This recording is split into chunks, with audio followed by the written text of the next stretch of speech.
მოგესალმებით, წარმოგიდგენთ ახალ პროექტს, 3 ოთახი, 3 განსხვავებული სტილით. პირველ ოთახში კარადა დავამზადეთ გოფრირებული მინით, შავი ფერის ალუმინის ჩარჩოთი.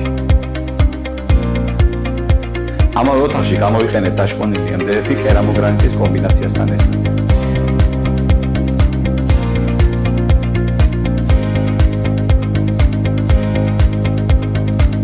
ეს ბავშვის ოთახია და ყველაფერი ცოტა სხვანაირად ვიფიქრეთ.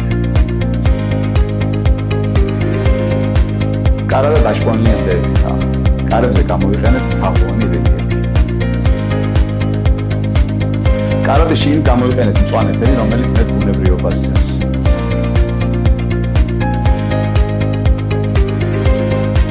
სამუშაო მაგიდა კარადაშია ინტეგრირებული, რაც მთლიანობაში ერთ სივრცეს აჩენს.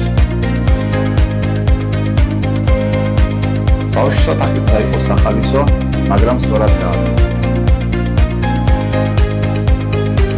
ეს ოთახი ლურჯია და ვიცი ყველა ამ ფერს ვერ წყვეტს, მაგრამ როდესაც სწორადაა გაკეთებული, შედეგი სულ სხვა არის. კარადის გვერდით კი ღია თაროები, სადაც ყველაფერი ხელმისაწვდომია და ლამაზი.